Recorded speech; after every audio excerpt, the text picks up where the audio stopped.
श्रीराम समर्थ. श्रीराम. दशक पहिला स्तवनाचा. समास चौथा सद्गुरु स्तवन. Dashak 1 Prayers Chapter 4 Praise to Spiritual Teacher Shri Ram. आता सद्गुरु वर्णवेना, जेथे माया स्पर्शो सकेना, ते स्वरूप मज अज्ञाना, काये कळे. Now the good teacher Sadguru cannot be described. He is the principle which the illusion Maya cannot touch. How can I, who is ignorant, know him? न कळे न कळे नेती नेती, ऐसे बोलतसे श्रुती, तेथे मज मूर्खाची मती, पवाडेल कोठे. The Upanishads say about him that this is not that, this is not that. How can my poor foolish intellect dare to describe him? मज न कळे हा विचारू, दुर्हुनी माझा नमस्कारू, गुरुदेवा पैल पारू, पाववी मज. I think that I cannot understand. O great preceptor, I bow to you from some distance. Please ferry me across the ocean of mundane world. होती स्तवनाची दुराशा, तुटला मायेचा भरवसा, आता असाल तैसे असा, सद्गुरु स्वामी. There was a feeble hope that I can praise you, but the confidence in my capacity, which is an illusion, is now gone. O good guide, my master, now may you be as you are. मायेच्या बळे करीन स्तवन, ऐसे वांछित होते मन, माया जाली लज्जायमान, काय करू. My mind was wishing to praise you with the help of Maya, which is my capacity, but the imagination itself became shy. What can I do now?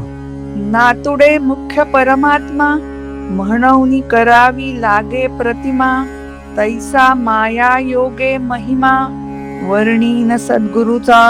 As the Supreme Paramatman cannot be grasped, image is required to be made.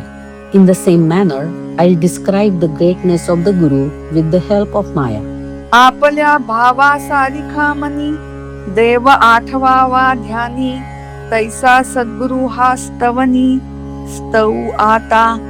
God should be remembered in meditation according to one's devotional feelings. Similarly, we will sing in praise of the Guru. जय जयाजी सद्गुरु राजा, विश्वंभरा विश्वबीजा, परम पुरुषा मोक्ष ध्वजा, Deenbandhu. O the Supreme King of all Gurus, you permeate the universe and are the seeds of the universe. You are the Supreme Man, you are the flag showing the state of freedom and a brother to the forlorn. Victory to you.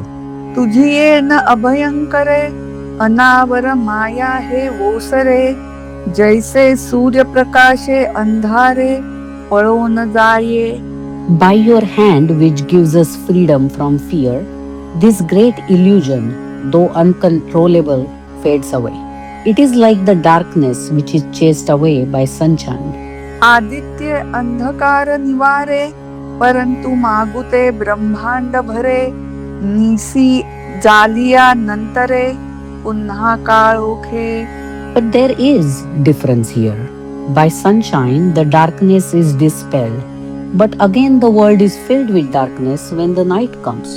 तैसा नवे स्वामी राव, करी जन्म मृत्यू wow, समूळ अज्ञानाचा ठाव, उसून टाकी.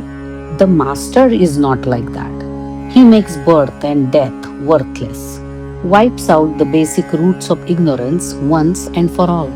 सुवर्णाचे लोहो काही, सर्वथा होणार नाही, तैसा गुरुदास संदेही, पडोची नेणी सर्वथा.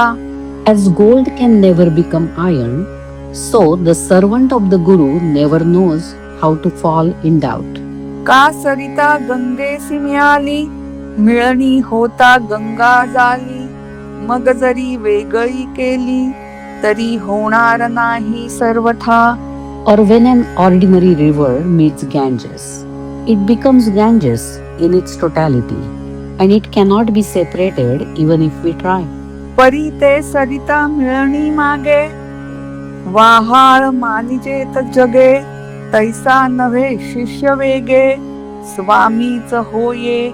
But that river is recognized by the world as separate from Ganges before it meet Ganges. The disciple, however, does not remain separate. He himself becomes the master. परीस आपणा ऐसे करीना, सुवर्णे लोहो पालटेना, उपदेश करी बहुत जना, अंकित सद्गुरूचा.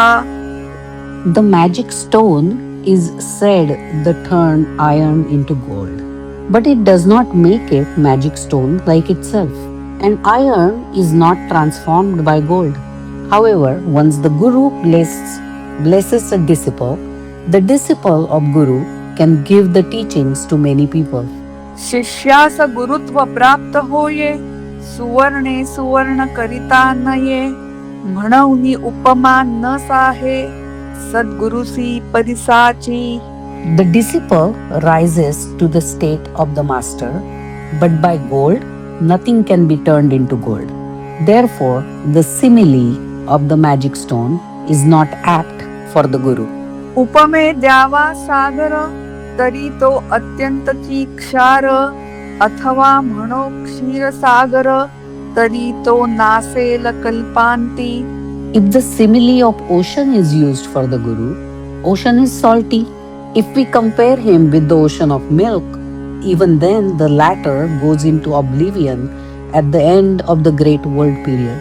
उपमे द्यावा जरी मेरू, तरी तो जड पाषाण कठोरू, तैसा नव्हे की सद्गुरु कोमळ दिनाचा. If Meru, the divine mountain, is compared, that mountain is stone, very hard and rigid. But the Guru is not like that. He is very kind and soft towards the destitute. उपमे म्हणो गगन, तरी गगना परीसते निर्गुण, या कारणे दृष्टांतहीन, सद्गुरु स गगनाचा. The sky may be compared to the Guru, but Guru is more nirgun, that is without any attributes, and sky has some attributes. So the simile of sky is also inadequate.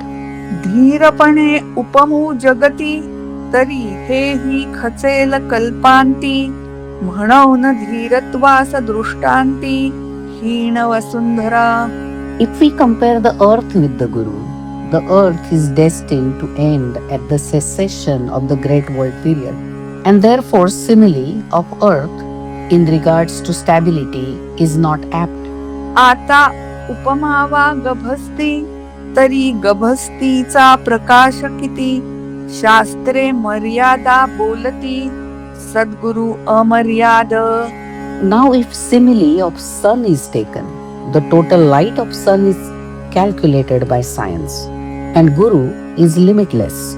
म्हणूनी उपमे उणा Dinkar, सद्गुरु ज्ञान प्रकाश थोर, आता उपमावा फणीवर, तरी तोही भारवाही.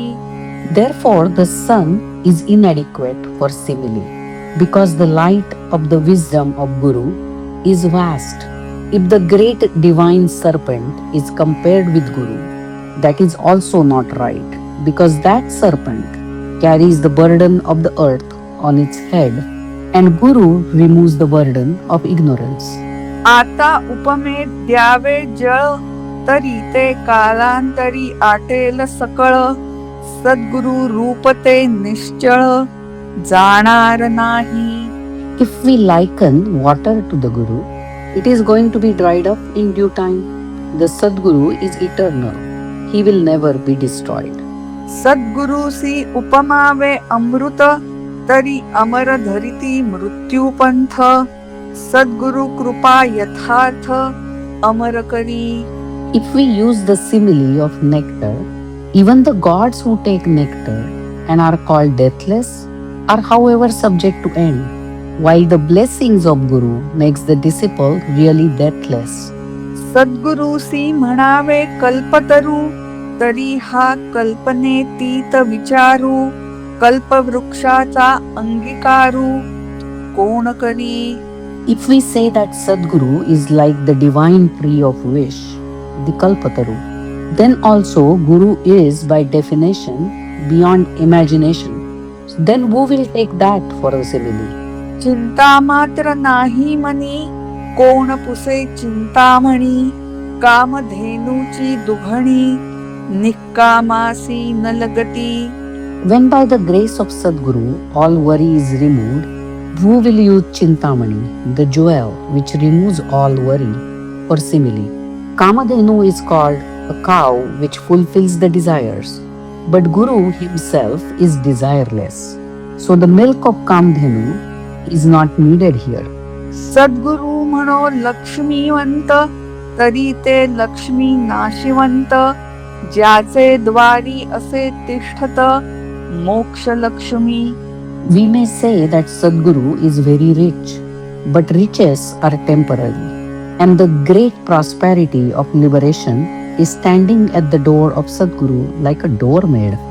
स्वर्ग लोक इंद्र संपती हे काळांतरी विटंबती. सद्गुरु कृपेची प्राप्ती काळांतरी चळेना.